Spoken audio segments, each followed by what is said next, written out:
క్రైస్తలాడు దేవుని స్తోత్రం కలుగునుగాక. దేవుని బిడ్డలారా, ఉపవాస ప్రార్థన కొడికను ప్రారంభ ప్రార్థనతో మనం ప్రారంభించుకుందాం. ప్రతి ఒక్కరు కండ్లు మూసుకొని తల వంచి ప్రార్థనలో నాతో ఏకీవించాలని ప్రభుపేట తెలియజేస్తూ ఉన్నానండి. పరిశుద్ధుడా, ప్రేమ కలిగిన తండ్రి, కృపగలిగిన యేసయ్యా, మీకు స్తోత్రములు చెల్లిస్తున్నాను. మహోన్నతుడైన దేవుడు, దయగలిగిన దేవుడు, నిత్యము స్తుతింపబడుతూ నిత్యము ఆరాధింపబడుతున్నా మా పరమ తండ్రి, మీకు స్తోత్రాలు చెల్లిస్తున్నాను. నాయన, ఉపవాస ప్రార్థన కొడికను మీ పరిశుద్ధ హస్తాలకు సమర్పిస్తున్నాం. తండ్రి, మీరు మా మధ్యలో ఉండమని మిమ్మల్ని ఆహ్వానిస్తున్నాం. మీ ఆత్మను ప్రభా మాతో ఉంచండి. ప్రభా, మీ స్తోత్రాలు చెల్లిస్తున్నానయ్యా. మహోన్నతుడానికి స్తోత్రాలు చెల్లిస్తున్నాను. ఉపవాస ప్రార్థన కొడిక అంతటిలో మీరుండి నడిపించమని ప్రార్థిస్తున్నాను. పాటలో మీరుండండి, వాక్యం అంతటిలో పరిశుద్ధాత్మదేవ మీరుండి నడిపించమని ప్రార్థిస్తున్నాను. అయ్యా, ప్రతి ఒక్కరితో మీరు మాట్లాడండి. ప్రతి ఒక్కరు దీవించబడినట్లు పరిశుద్ధాత్మదేవ మీ ఆత్మస్వరమును ప్రభా మీ సేవకురాలైన నాకు దయచేయండి. మీరు మాట్లాడమని ప్రార్థిస్తున్నాను. పరిశుద్ధుడానికి వందనాలు చెల్లిస్తున్నాను. ప్రార్థన విజ్ఞాపనలో తోడుగా ఉండండి. ఉపవాసి ప్రార్థన కొడుకులో ఎంతోమంది అయితే ఏకీభించి ప్రార్థిస్తున్నారో వారందరినీ మీరు జ్ఞాపకం చేసుకొని నిబిడలందరి పట్ల గొప్ప కార్యాలు జరిగించి మీ నామానికి మహిమ తెచ్చుకోమని యేసు నామములో అడుగుచున్నాం తండ్రి, ఆమేన్. హల్లెలూయా, హల్లెలూయా. దేవుని బిడ్డలారా, ప్రార్థనలో నాతో ఏకీవించిన మీ అందరికీ నా వందనాలు తెలియజేస్తున్నానండి. ఈ సమయంలో బెసలేలు వచ్చి ఒక చక్కటి ఆత్మీయ గీతం పాడి ప్రభువుని గనపరుస్తారు. తనతో పాటు కలిసి దేవుని స్తుతించాలని ప్రభుపేట తెలియజేస్తున్నానండి.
బిడ్డలారా, చక్కటి పాట పాడి ప్రభువుని కనపరిచిన బెస్లేలు బట్టి నేను దేవుని స్తుతులు చెల్లిస్తున్నానండి.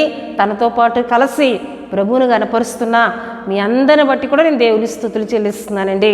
హల్లెలూయా, హల్లెలూయా. దేవుని బిడ్డలారా, ఈ విధంగా దేవుళ్ళో ఆనందించే కృపను, దేవుని గణపరిచే కృపను దేవుడు ఆయన బిడ్డలమైన మనకు ఇస్తున్న విధానాన్ని బట్టి మనం దేవునికి స్తుతులు చెల్లించాలి. హల్లెలూయా. దేవుని బిడ్డలారా, ప్రతి శుక్రవారం ఏ విధంగా నడిపింపబడుతున్న మా ఉపవాస ప్రార్థనా కూడికను వీక్షిస్తూ ఆత్మీయంగా బలపడుతూ ఎంతోమంది వారి ప్రార్థన విన్నపాలు తెలియజేస్తున్నారు. వారందరి కొరకు ప్రార్థిస్తున్నామండి. దేవుని బిడ్డలారా, మీలో ఎవరికైనా ఏదైనా ప్రార్థన అవసరం ఉన్నట్లయితే మీ విన్నపాలను మాకు తెలియజేయండి. మీ అందరి కొరకు భారంతో ప్రార్థన చేస్తామండి. దేవుని బిడ్డలారా, ప్రార్థన చేసిన ప్రతి ఒక్కరి విషయంలో కూడా దేవుడు గొప్ప కార్యాలు జరిగిస్తూ ఉన్నారు. హల్లెలూయా. ఎంతోమంది యవన బిడ్డలు వారి గర్భఫలాల కొరకు ప్రార్థన చేయమన్నప్పుడు ప్రార్థన చేయగా దేవుడు వారిని దర్శించి గర్భఫలములతో వారిని ఆశీర్వదించారు. అంతేకాకుండా ఎంతోమంది ఉద్యోగ విషయంలో అవ్వచ్చు, వారి యొక్క సమస్యల విషయం తెలియజేస్తూ ఉన్నప్పుడు వారి కొరకు మేము మా సంఘము కలిసి ప్రార్థిస్తున్నాం. దేవుని బిడ్డలారా, ఎన్నో అద్భుత కార్యములను దేవుడు ఈ పరిచర్యలో జరిగిస్తూ ఉన్నారు. ఎంతోమందికి స్వస్థతలను దేవుడు అనుగ్రహిస్తూ ఉన్నారు. గనుక మీలో ఎవరికైనా ఎటువంటి సమస్య ఉన్నా మాకు తెలియజేయండి. ఆ సమస్య కొరకు భారంతో ప్రార్థిస్తాం. హల్లెలూయా. దేవుని బిడ్డలారా, ఈ ఉపవాసి ప్రార్థనా కూడికలో మన వాక్య ధ్యానాంశంలోనికి మనం వెళ్ళిపోదాం. ఈ దిన మన యొక్క అంశము పాడైన వాటిని మరలా బాగు చేయు దేవుడు. పాడైన వాటిని మరలా బాగు చేయు దేవుడు అను అంశమును ఈ ఉపవాసి ప్రార్థన కూడికలో మనం ధ్యానం చేసుకుందాం. ప్రతి ఒక్కరూ దేవుని మాటలను శ్రద్ధగా వినాలని ప్రభు పేరట తెలియజేస్తున్నానండి. దేవుని మాట మనం వింటూ ఉన్నప్పుడే ఎన్నో అద్భుతాలు మన విషయంలో జరుగుతాయండి. ఆ మాటలు మన హృదయాల్లో ఒక ధైర్యాన్ని కలుగు చేస్తూ ఉంటాయి, ఒక ఆదరణ కలుగు చేస్తూ ఉంటాయి. దేవుడిచ్చిన ధైర్యము ద్వారానే ఎన్నో సమస్యలు తొలగిపోతూ ఉంటాయి. ఆయన ఇచ్చిన సమాధానము ద్వారానే ఎన్నో సమస్యలు తొలగిపోతుంటాయి. గనక ఆయన మాట్లాడుతున్నప్పుడు అది దేవుని మాటని, దేవుడే మాతో మాట్లాడుతున్న మాటలని మీరు విశ్వాసంతో వినండి. దేవుడు మీ పట్ల గొప్ప కార్యములను ఆయన చేయబోతూ ఉన్నారు. దేవుని బిడ్డలారా, ఈ దిన మన అంశం మనం చెప్పుకున్నాం. మూలవాక్యంగా ఇర్మియా గ్రంథము 33వ అధ్యాయము 3వ వచనము నేను చదువుతున్నానండి. నాకు మొరపెట్టుము, నేను నీకు ఉత్తరం ఇచ్చేదను. నీవు గ్రహింపలేని గొప్ప సంగతులను, గూఢమైన సంగతులను నీకు తెలియజేత్తును. హల్లెలూయా, హల్లెలూయా. దేవుని బిడ్డలారా, ఈ మాటను దేవుడు ఇర్మియా ప్రవక్త ద్వారా మాట్లాడుతూ ఉన్నారు. ఇర్మియా ప్రవక్త ద్వారా దేవుడు మాట్లాడుతున్న మాట, నాకు మొరపెట్టుము, నేను నీకు ఉత్తరం ఇస్తాను. నీవు గ్రహింపలేని గూఢమైన సంగతులను, గొప్ప సంగతులను, నువ్వు గ్రహింపలేని సంగతులను నేను నీకు తెలియజేస్తాను అని దేవుడు మాట్లాడుతూ ఉన్నారండి. హల్లెలూయా. అయితే ప్రియదేని బిడ్డలారా, దేవుడు ఎందుకు ఇర్మియా ప్రవక్తతో ఈ విధంగా మాట్లాడుతున్నారు? అక్కడ జరిగిన సందర్భం ఏమిటి? దేవుడు ఎందుకు మొరపెట్టము, నేను నీకు ఉత్తరం ఇస్తాను, నీకు సహాయం చేస్తానని ఆయన మాట్లాడుతున్నారు అని దేవుని వాక్యంలో మనం ధ్యానం చేసుకున్నట్లయితే అక్కడ జరిగిన సందర్భంలోనికి మనం వెళదాం. ప్రియదేని బిడ్డలారా, అప్పటికే ఇర్మియా ప్రవక్త చెరసాల్లో ఉంచబడి ఉన్నాడు. చెరసాలలో ఎందుకు ఇర్మియా ప్రవక్త వేయబడ్డారంటే దేవుడిని ప్రకటిస్తూ ఉన్నాడు. మార్పు లేని వారిని, వారి జీవితాలు మార్చుకోమని దేవుని ఆత్మ ద్వారా గద్దిస్తూ ఉన్నాడు. దేవుడు తనతో మాట్లాడుతున్నప్పుడు తిరుగుబాటు చేయు ప్రజల యొద్దకు వెళ్ళి మీరు దేవునికి తిరుగుబాటు చేస్తూ ఉన్నారు గనుక ఇటువంటి కీడు మన పట్టణం మీదకి రాబోతుంది, మనకు దేశం మీదకి రాబోతుంది, దేవుడు మాట్లాడుతూ ఉన్నారని చెప్పినప్పుడు ఆ మాటలు లక్ష్య పెట్టక ప్రియదేని బిడ్డలారా ఏం చేశారండి? ఇర్మియా గారిని చెరసాల్లో వేయించినట్లు దేవుని వాక్యంలో మనం చూస్తాం. హల్లెలూయా, హల్లెలూయా. దేవుని మాటలు ప్రకటిస్తున్నందుకు, పాపమును ఖండిస్తున్నందుకు, తిరుగుబాటును ఖండిస్తున్నందుకు, జీవితాలు మార్చుకోమని దేవుని ఆత్మ ద్వారా బోధిస్తూ ఉన్నప్పుడు ఇర్మియా ప్రవక్తను తీసుకొని వెళ్ళి చెరసాల్లో బంధించి వేశారు. ఆ చెరసాల్లో ఇర్మియా ప్రవక్త ఉండగానే ప్రియదేని బిడ్డలారా మనం చదువుకున్నాం కదండి. మరియు ఇర్మియా చెరసాల ప్రాకారంలో ఇంకా ఉంచబడి ఉండగా యెహోవా వాక్కు రెండవసారి అతనికి ప్రత్యక్షమే ఇలాగూ సెలవిచ్చినని ఇర్మియా గ్రంథం 33:1 వచనంలో మనం మనకి కనబడుతూ ఉందండి. అయితే ప్రియదేని బిడ్డలారా దేవుడు మాట్లాడుతున్నారు చెరసాల్లో ఉన్న ఇర్మియా ద్వారా, ఇర్మియా నాకు మొరపెట్టు, నేను నీకు ఉత్తరం ఇస్తాను, నువ్వు గ్రహింపలేని సంగతులను, గూఢమైన సంగతులను నేను నీకు తెలియజేస్తాను. ఏమిటి ఆ సంగతులు, అక్కడ అసలు ఏం జరగబోతుంది అని మనం జ్ఞాపకం చేసుకున్నట్లయితే చూడండి 4వ వచనంలో మనం చూస్తే, ముట్టడి దెబ్బల దెబ్బకు ఖడ్గమునకును పట్టణములోని ఇండ్లన్నీయు యూదుల రాజుల నగరులను శిథిలమైపోయిన కదా, వాటిని గూర్చి ఇశ్రాయేలు దేవుడు యెహోవా సెలవిచ్చినదేమనగా. హల్లెలూయా. అప్పటికే ప్రియ దేవుని బిడ్డలారా, వారు దేవుని మాట వినక దేవుని మీద తిరుగుబాటు చేయడాన్ని బట్టి శత్రువులు వచ్చి ఏం చేశారండి, ఒక పట్టణం అంతటిని పాడు చేసి వెళ్ళిపోయారు. పట్టణములు ఇండ్లన్నీ ఏమైపోయండి, పాడైపోయి. మనం చదువుకున్నాం కదండి, ముట్టడి దెబ్బల దెబ్బకును ఖడ్గమునకును పట్టణములోని ఇండ్లన్నీయు యూదా రాజుల నగరులన్నీ శిథిలమైపోయిన కదా. హల్లెలూయా. అంటే రాజుల నగరులు సైతము శిథిలమైపోయాయి. ఇక ఏమంటే పట్టణములో చూచి ఆనందించడానికి ఏదీ లేదు. రాజనగరులు సైతము శిథిలమైపోయి, దేనికి వల్లండి, దేవుని మాట వారు వినకపోవడాన్ని బట్టి. ప్రవక్తలు వారిని గద్దిస్తున్నప్పుడు వారిని తీసుకొని వెళ్ళి చెరసాల్లో బంధించడాన్ని బట్టి, దేవునికి వ్యతిరేకమైన పనులు వారు చేయటాన్ని బట్టి శత్రువులకు దేవుడు వారిని అప్పగింపగా శత్రువులు వచ్చి ఏం చేశారండి, ఆ పట్టణం అంతటినీ కూడా శిథిలమైపోయినట్లు, ఇండ్లన్నీ కూడా పాడైపోయినట్లు, నివాస స్థలములు అక్కడ లేకుండా దేవుడు ఏం చేశారండి, ఆ పట్టణం అంతటిని నాశనం చేసినట్లు దేవుని వాక్యంలో మనం చూస్తున్నాం. అయితే మరలా దేవుడు అంటూ ఉన్నారు, ఇర్మియా నీవు నాకు మొరపెట్టు, నేను నీకు ఉత్తరం ఇస్తాను. ఈ పాడైపోయిన పట్టణాన్ని మరలా నేను బాగు చేయబోతూ ఉన్నాను. మనం చదువుకున్నప్పుడు ముట్టడి దెబ్బల దెబ్బకును ఖడ్గమునకును పట్టణంలోని ఇండ్లన్నీయు యూదారాజుల నగరులను శిథిలమైపోయిన కదా, వాటిని గూర్చి ఇశ్రాయేలు దేవుడు యెహోవా సెలవిచ్చినదేమనగా, కల్దీయులతో యుద్ధము చేసి వారు చెడుతమను బట్టి పట్టణమునకు విముఖుడనైన నా మహాకోపము చేత హతులై తమ కళేబరములతో కల్దీయులకు సంతృప్తి కలిగించుటకై వారు వచ్చుండగా నేను దానికి ఆరోగ్యమును స్వస్థతను మరలా రప్పించుచున్నాను.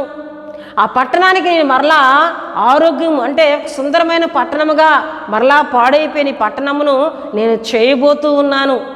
మరలా నేను దానికి ఆరోగ్యమును కలుగు చేయబోతున్నానని దేవుడు మాట్లాడుతూ, వాటికి సత్య సమాధానములను సమృద్ధిగా బయలుపరచదును. చెరలో నుండిన యోధా వారిని ఇశ్రాయేలు వారిని నేను రప్పించుచున్నాను. హల్లెలూయా.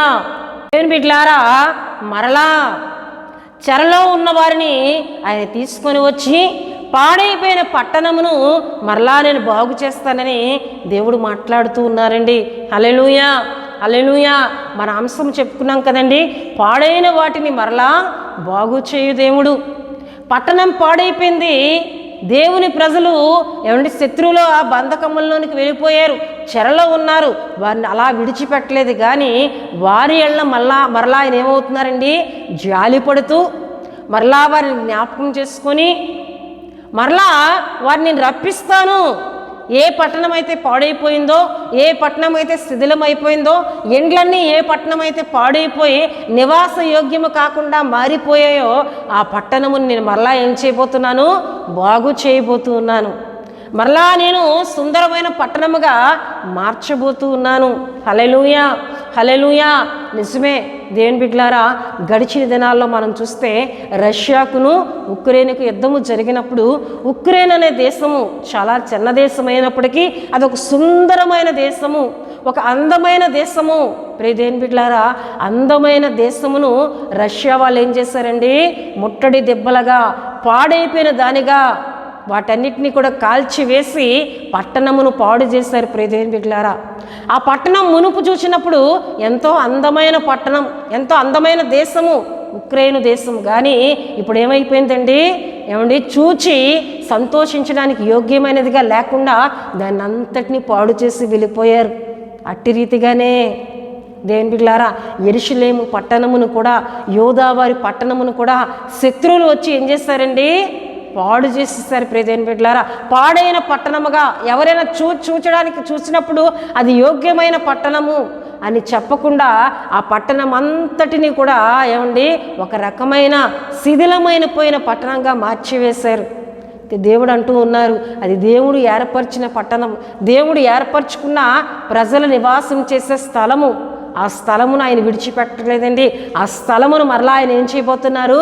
బాగు చేస్తానంటున్నారు. ఏ విధంగా మనం చూస్తే చూడండి, ఇర్మియా గ్రంథం 33:10 మనం చూసినట్లయితే, యెహోవా ఎలాగూ సెలవిచ్చున్నాడు, ఇది పాడైపోయాను, దీనిలో నరులు లేరు, నివాసులు లేరు, జంతువులు లేవు అని మీరు చెప్పు ఈ స్థలములోనే మనుషులైనను నివాసులైనను జంతువులైనను లేక పాడైపోయిన యోధా పట్టణముల్లోనే యెరూషలేము వీధులలోనే సంతోష స్వరమును ఆనంద శబ్దమును పెండ్లి కుమారుని స్వరమును పెండ్లి కుమార్తె స్వరమును యెహోవా మంచివాడు, ఆయన కృప నిరంతరముండును, సైన్యములకు అధిపతి యెహోవాను స్తుతించుడని పలుకు వారి స్వరమును మరలా వినబడును. హల్లెలూయా, హల్లెలూయా. మరలా ఏమిటండి? అక్కడ సంతోష స్వరం వినబడుతుంది. యెహోవా మంచివాడు, ఆయన కృప నిరంతరం ఉండని ఆయన స్తుతించే స్వరము ఏ పట్టణం అయితే పాడైపోయిందో ఆ పట్టణంలో నుండే నేను వినబడేటట్లు చేస్తాను. పెండ్లి కుమార్తె స్వరము, పెండ్లి కుమారుని స్వరము సంతోష గానాలతో ఏమంటే ఒక సంతోషకరమైన స్వరములు వినబడే స్థలముగా నేను చేస్తాను. నరులు లేరని మీరు అనుకున్నారు, నివాసం లేకుండా పాడైపోయిన పట్టణం అని మీరు అనుకున్నారు. ఇదే పట్టణమును మరలా నేను మనుషులతో నింపబోతూ ఉన్నాను, జంతువులతో నింపబోతున్నాను, మరలా దీన్ని పచ్చగా నేను మార్చబోతూ ఉన్నాను. హల్లెలూయా అని దేవుడు మాట్లాడుతూ ఉన్నారండి. హల్లెలూయా, హల్లెలూయా. అట్టి రీతిగా ఏం చేస్తారంట చూడండి ప్రియదేవుని బిడ్డలారా, అలా మనం చదువుకొని వెళ్ళినట్లయితే, యెహోవా మందిరంలోనికి స్తుతి యాగములను తీసుకుని వచ్చి వారి స్వరమును మరలా వినబడును, మునుపటి వలె ఉండుటకై చెరలోనున్న ఈ దేశస్థులను నేను రప్పించున్నానని యెహోవా సెలవిచ్చున్నాడు.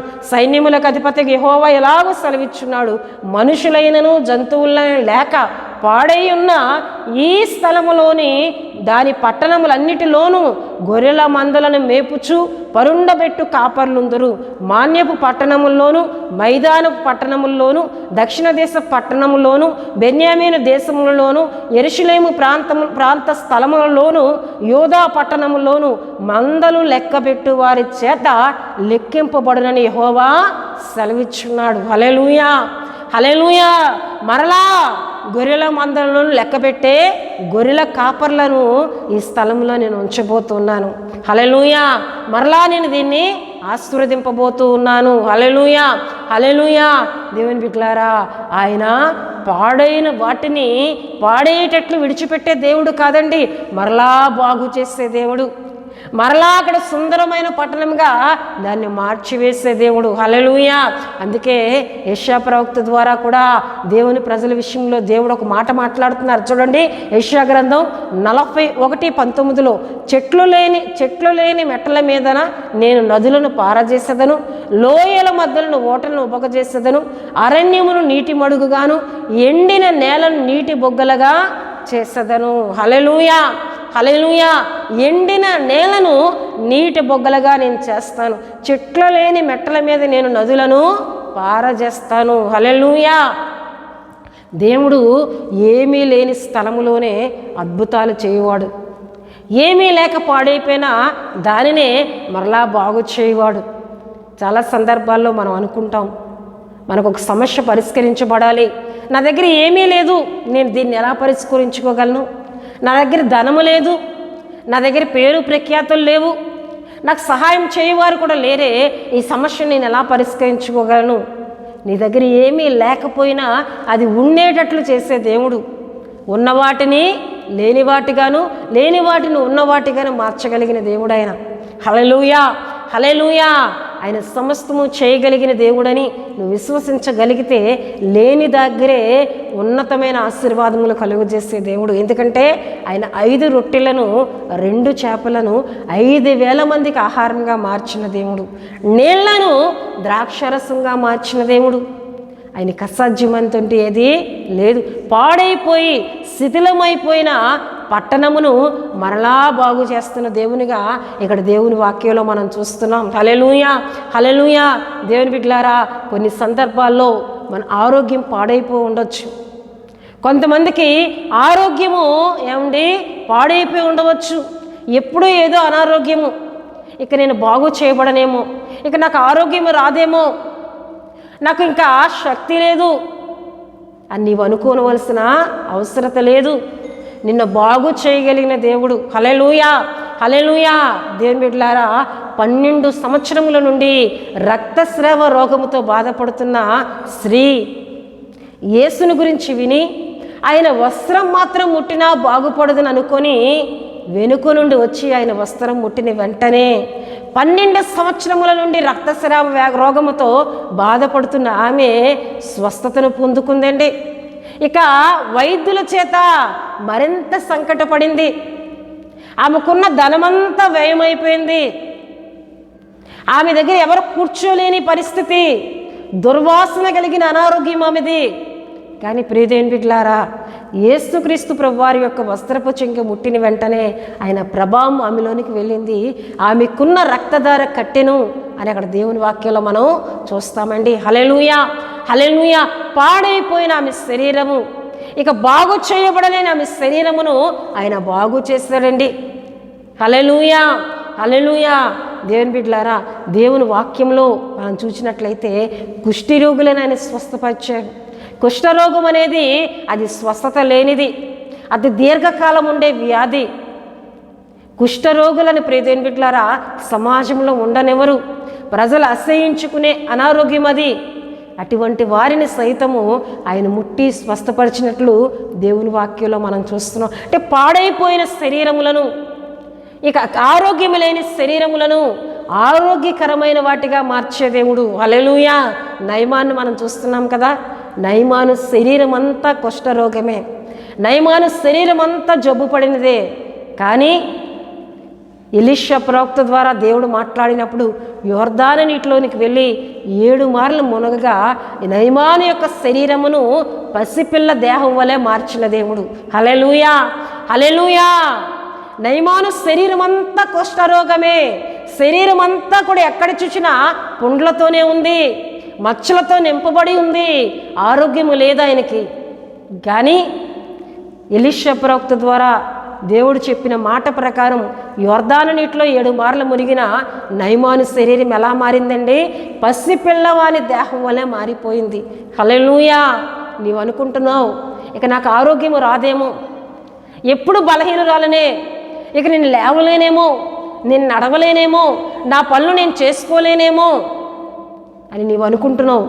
కానీ నువ్వు ఆయన యొద్దకు వచ్చి ప్రార్థన చేసినట్లయితే పాడైపోయిన నీ శరీరమును, అనారోగ్యంతో క్షీణించిపోయిన నీ శరీరమును తన శక్తితో నింపి ఆరోగ్యకరమైన శరీరంగా మార్చే దేవుడు. హిజ్కియా రాజు ప్రియదేవుని బిడ్డలారా ఏమండి ఒక మరణకరమైన రోగముతో బాధపడుతూ ఆయన వైపు తిరిగి ఆయన వైపు చేతులెత్తి ప్రార్థిస్తూ ఉన్నాడు, అయ్యా నన్ను స్వస్థపరచు. దేవుడు ఏం చేస్తారండి, 15 సంవత్సరముల ఆయుస్సును యోధారాజుకి ఇచ్చారు. మరణకరమైన రోగం అది, కానీ ఆ మరణకరమైన రోగమని ఆయన స్వస్థపరిచినట్లు దేవుని వాక్యంలో మనం చూస్తున్నాం. హల్లెలూయా, హల్లెలూయా. నీవు నేను విశ్వసించిన యేసుక్రీస్తు ప్రభువారికి ఏదైనా చేయటం అసాధ్యము కాదు, ఆయనకి సాధ్యమే. అని ఏదైనా చేయగలిగిన దేవుడని నమ్మితే పాడైపోయిన దానిని బాగు చేసే దేవుడు. నీ కుటుంబం పాడైపోయిందా? నీ కుటుంబంలో నెమ్మది లేదా? నీ కుటుంబం అంతా చెల్లాచెదరైపోతూ ఉందా? కుటుంబంలో మనశ్శాంతి కొరత అవుతుందా? నెమ్మది లేదా? బాగు చేసే దేవుడు. ఆయన యొద్దకు వచ్చి ప్రార్థన చేస్తే, ఉపవాసం ఉండి కన్నీరు కారిస్తే నీ కుటుంబాన్ని బాగు చేసే దేవుడు. పాడైపోయిన పట్టణమును మరలా సుందరమైన పట్టణముగా మార్చి సంతోష స్వరములు వినిపింపజేస్తున్న దేవునికి నీ కుటుంబాన్ని బాగు చేయుట అసాధ్యము కాదు, ఆయనకి సాధ్యమే. హల్లెలూయా, హల్లెలూయా. దేవుని బిడ్డలారా ఆయన యొద్దకు వస్తున్న మనలను ఆయన బాగు చేసే దేవుడు. హల్లెలూయా, హల్లెలూయా. దేవుని బిడ్డలారా ఆయన బాగు చేయు దేవుడని మనం చెప్పుకుంటూ ఉన్నాం. ఆయన మనలను బాగు చేయు దేవుడు. అయితే మనమేం చేయాలి? ఆయనకు మొర్రపెట్టాలి. దేవుడు అంటూ ఉన్నారు కదా, నాకు మొర్రపెట్టము నేను నీకు ఉత్తరం ఇస్తాను. నువ్వు మొర్రపెట్టకుండా సహాయం కావాలని ఎదురు చూచుట అది మంచి పని కాదండి. చాలామంది ప్రార్థన చేయరు, దేవుని ఆలయమునకు వెళ్ళరు, దేవుని కార్యాల్లో ఉండరు. కానీ వారిని దేవుడు బాగు చేయాలని, ఇతరులను ప్రార్థన చేయమని కోరుతూ ఉంటారు. ఇది సరైన విధానము కాదండి. అక్కర మనది గనక, అవసరత మనది గనక, సమస్యలో ఎవరైతే ఉన్నారో వారే ఆయన యొద్దకు వచ్చి మొరపెట్టాలి, వారే ఆయన యొద్దకు వచ్చి ప్రార్థన చేయాలి. అప్పుడు ఆయన మనలను బాగు చేసే దేవుడు. హల్లెలూయా, హల్లెలూయా. ఇక్కడ మనం చెప్పుకున్నాం, పాడైపోయిన పట్టణమును ఆయన ఏం చేశారు? బాగు చేశారు. రక్తస్రావం కలిగిన స్త్రీని ఆయన బాగు చేశారు. కుష్ఠరోగులను ఆయన బాగు చేశారు. మరణించిన వారిని ఆయన లేవనెత్తారు. ప్రియదేవుని బిడ్డలారా, దేవుని వాక్యంలో చూస్తే ఎన్నో అనారోగ్యముల నుండి ఎంతోమందిని స్వస్థపరిచిన దేవునిగా దేవుని వాక్యంలో మనం చూస్తున్నాం. ఎన్ని కార్యాలు వింటున్నాం. మనము ఆయన యొద్దకు వచ్చి ప్రార్థన చేస్తే మన పరిస్థితులను మార్చివేయగలిగిన దేవుడు. మరలా కొంతమందికి ఉన్న సమస్తము కూడా ఏదో సమస్యను బట్టి పోతూ ఉంటాయి. ఏదో సమస్యను బట్టి వారు కొన్నదంతా కోల్పోవలసిన పరిస్థితులు ఏర్పడతాయి. అటువంటి సమయంలో నాకున్నదంతా పోయింది, నా కుటుంబం సమస్యలో పడిపోయింది, ఇంకా నన్ను ఎవరు లేవనేస్తారు అని కృంగిపోక నువ్వు ఆయన తట్టు తిరిగి ప్రార్థన చేస్తే మరలా నీ స్థితిని నీకు దయచేసే దేవుడు. యోబు ప్రార్థన చేయగా యోబు పూర్వం స్థితిని దేవుడు దయచేస్తాడండి. రెండంతలుగా ఆయన దయచేసినట్లు దేవుని వాక్యంలో మనం చూస్తున్నాం. హల్లెలూయా, హల్లెలూయా. నిరీక్షణతో, విశ్వాసంతో నువ్వు ప్రార్థన చేస్తే నువ్వు ఈ కోల్పోయిన దానికంటే అధికముగా ఇచ్చి నిన్ను ఆశీర్వదించే దేవుడు, మరలా నిన్ను దీవించే దేవుడు. హల్లెలూయా, హల్లెలూయా. గనుక ప్రియ దేవుని బిడ్డలారా, మన ఆయన వద్ద ప్రార్థన చేద్దాం, ఆయన యందు విశ్వాసం ఉంచుదాం. నీ పరిస్థితి ఏదైనా, నీ సమస్య ఏదైనా బాగు చేసే దేవుడని నమ్మి ఉపవాస ప్రార్థన కొడుకులో ప్రార్థన చేద్దాం. దేవుని యొద్ద నుండి సమాధానం పొందుకుందాం. మన స్థితిగతులను మార్చే దేవుడు, మన ఆరోగ్యములను బాగు చేసే దేవుడు, సమాధానం లేని కుటుంబాలకు సమాధానం కలుగు చేసే గొప్ప దేవుని మనం కలిగి ఉన్నాం కనుక విశ్వాసంతో ప్రార్థన చేద్దాం. ఈ వాక్యమును మనం నమ్ముదాం. అంత పాడైపోయి శిథిలమైపోయిన పట్టణమనే మరలా సుందరంగా మార్చిన దేవుడు నన్ను ఎందుకు మార్చడు, నా విషయంలో ఎందుకు కార్యాలు చేయడు అని విశ్వాసంతో నువ్వు ప్రార్థన చేయి. దేవుడు నీ పట్ల గొప్ప కార్యాలను ఆయన జరిగిస్తారు.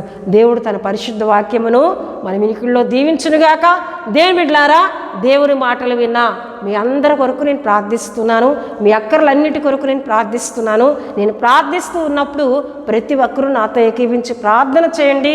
మీ పట్ల దేవుడు గొప్ప కార్యములను చేయబోతున్నారు. ప్రతి ఒక్కరు కూడా కండ్లు మూసుకొని తల వంచి ప్రార్థనలో ఏకీభవించాలని ప్రభు పేరట తెలియజేస్తూ ఉన్నానండి. పరిశుద్ధుడా, ప్రేమ కలిగిన తండ్రి, కృప కలిగిన యేసయ్యానికి స్తోత్రములు చెల్లిస్తున్నాను నాయన.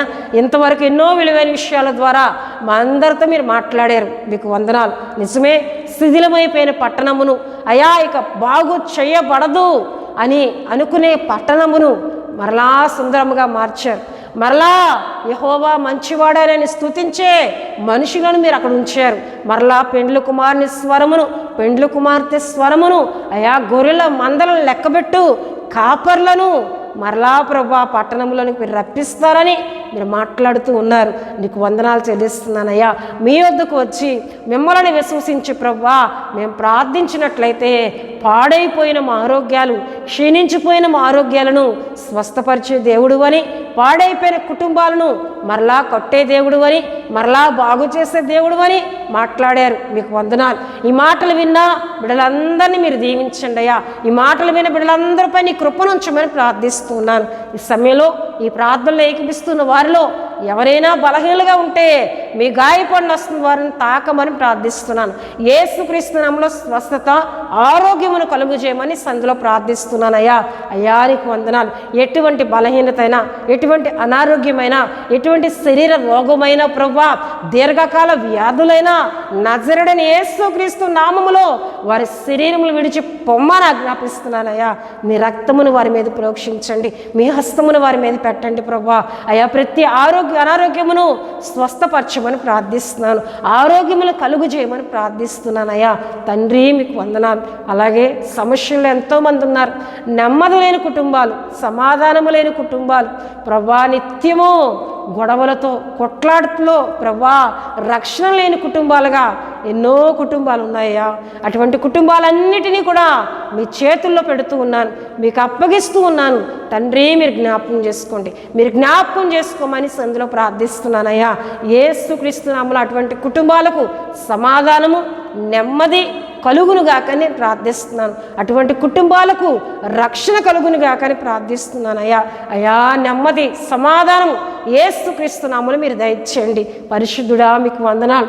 రుణభారాల్లో అప్పులతో ప్రభువా నెమ్మది లేని కుటుంబాలకు నెమ్మది దయచేయండి, వారికి మీ సహాయం కలుగు చేయమని ప్రార్థిస్తున్నాను. ఆర్థిక ఇబ్బందులతో బాధపడుతున్న వారికి మీ సహాయం కలుగు చేయమని ప్రార్థిస్తున్నాను. దేవా మీకు వందనాలు. అలాగే యవ్వనస్తుల కొరకు నేను ప్రార్థిస్తున్నాను. ఎంతోమంది యవ్వని బిడ్డలు రక్షణ లేక మార్పు లేక నశించిపోతున్నారు. ఆయా వ్యసనాలకు బానిసలైపోయారు ప్రభా. ఆయా మత్తు పదార్థాలకు బానిసై ఎంతోమంది యవ్వని బిడ్డలు నశించిపోతూ ఉన్నారు. అటువంటి వారిని దర్శించండి అయ్యా, వారిని మార్చండి, వారిలో మార్పు రక్షణ కార్యాలు జరిగించమని ప్రార్థిస్తున్నాను తండ్రి. మీకు వందనాలు. అలాగే రక్షణ పొందుకొని మీ కొరకు జీవిస్తున్న యవ్వన బిడ్డలు ఉన్నారు, వారందరినీ దీవించండి. వారికి మరి ఎక్కువగా మీ ఆత్మ సహాయం కలుగు చేయండి. దుష్టుని ఎదిరించే శక్తితో నింపండి ప్రభా. అపవాది క్రియలను ఎదిరించే శక్తితో నింపమని ప్రార్థిస్తున్నాను తండ్రి. మీకు వందనాలు. ఉద్యోగములు లేని యవ్వన బిడ్డలకు చక్కటి ఉద్యోగములను దయచేయండి ప్రభా. నీకు వందనాలు చెల్లిస్తున్నాను. అలాగే గర్భఫలములు లేని అయా యవ్వన బిడ్డలకు చక్కటి గర్భఫలములను దయచేయండి. నీ కాపుదలు ఉంచమని ప్రార్థిస్తున్నాను. అలాగే పరిశుద్ధాత్మదేవుడా వివాహాలకు కానీ యవ్వన బిడ్డలు ఎంతోమంది ఉన్నారు, వారి కొరకు మేము ప్రార్థిస్తున్నాం. మంచి కుటుంబాలను యేసుక్రీస్తు నామములో వారికి ఏర్పరచండి. మీ చిత్తములో మీ సంకల్పంలో కుటుంబాలను యేసుక్రీస్తు నామములో వారికి ఏర్పాటు చేయమని ప్రార్థిస్తున్నాను తండ్రి. మీకు వందనాలు. మహోన్నతుడా మీకు వందనాలు చెల్లిస్తున్నాను. దయగలిగిన దేవుడా మీకు వందనాలు. మా దేశంపై నీ కృప, మా దేశం చుట్టూ సరిహద్దుల్లో సమాధానం నెమ్మది కలుగునుగాక అని సందులో ప్రార్థిస్తున్నాను తండ్రి. నీకు వందనాలు. అలాగే వరదలతో ప్రభా ఇగో నైనా పట్టణాలు మునిగిపోయి ఉన్నాయి, వారిని మీరు లేవనెత్తండి, వారికి మీరు సహాయం కలుగు చేయండి ప్రభా. అయ్యా నీకు వందనాలు చెల్లిస్తున్నాను. మా అందరి రాష్ట్రమును మీరు కనికరించండి ప్రభా. నీకు వందనాలు. వరదల చేత ఇగో ప్రభా ఎంతమంది అయితే గృహాలు కోల్పోయారో వారికి మరలా గృహాలు తెచ్చండి అయ్యా. అయ్యా ఇగో పట్టణములు ఇగో గ్రామములు అయ్యా నీళ్లతో నింపబడ్డాయి, పాడైపోయిన స్థితికి వెళ్ళిపోయి వాటిని మరలా బాగు చేయండి అయ్యా. వారందరినీ మీరు బలపరచండి, వారికి చక్కటి ఆహారమును నీళ్లను మీరు దయచేయండి. ఎవ్వరూ అనారోగ్య పాలు కాకుండా ఆరోగ్యములు కలుగు చేయమని ప్రార్థిస్తున్నాను తండ్రి. నీకు వందనాలు. మా దేశంపై దేశ నాయకులపై నీ కృపనుంచండి ప్రభా. నీకు వందనాలు. మగోనైనా ప్రభా మా స్థానిక సంఘ కుటుంబాలపై నీ కృపనుంచండి. సంఘ కుటుంబములన్నిటినీ దీవించమని ప్రార్థిస్తున్నాను. అలాగే Holi God prayer fellowship Vizag అని మా ఛానల్ సబ్స్క్రైబ్ చేసుకున్న కుటుంబాలన్నింటినీ దీవించండి. వారి అక్కర్ల అవసరాలన్నింటినీ కూడా తీర్చమని ప్రార్థిస్తున్నాను. మరొకసారి మమ్ములను మా పరిచర్యను మీ చేతులకు సమర్పిస్తున్నాను. మా పరిచర్యకి ఎన్నో అక్కర్లు ఉన్నాయ్యా, ఎన్నో అవసరతలు ఉన్నాయి. సేవలో ముందుకు వెళ్తూ ఉన్నాం, పరిచర్య చేస్తూ ఉన్నాం ప్రభా. మా అవసరతలు తీర్చండి, అక్కర్లు తీర్చండి. మా పరిచర్యకి కావలసిన సమస్తాన్ని దయచేసి మరి ఎక్కువగా మీ పరిచర్య చేయనట్లు మమ్మల్ని వాడుకోమని అయా మమ్మల్ని అందరినీ మీ చేతులకు అప్పగిస్తూ యేసు నామములో అడుగుచున్నాం తండ్రి. ఆమేన్. పరలోకమందున్న మా తండ్రి, మీ నామం పరిశుద్ధపరచబడునుగాక, మీ రాజ్యం వచ్చునుగాక, మీ చిత్తం పరలోకమందు నెరవేరునట్లు అలాగన భూమి యందు నెరవేరునుగాక. మాకు కావలసిన అనుదిన ఆహారం మాకు దయచేయము. రుణస్తులను మేము క్షమించిన ప్రకారం రుణములను క్షమించుము. శోధనలోని తేక దుష్టుని తప్పించుము. ఎందుకంటే రాజ్యము బలము మహిమ నిరంతరము మీరై ఉన్నారు తండ్రి. ఆమెన్. యేసు రక్తమే జయం, ప్రభు రక్తమే జయం, ప్రభు రక్తం సంపూర్ణమైనది. అపవాది క్రియలకనంత నాశనం కలుగునుగాక. Amen, amen, amen. దేవుడు మిమ్ములను మీ కుటుంబములను బహుగా దీవించునుగాక. ఆమెన్.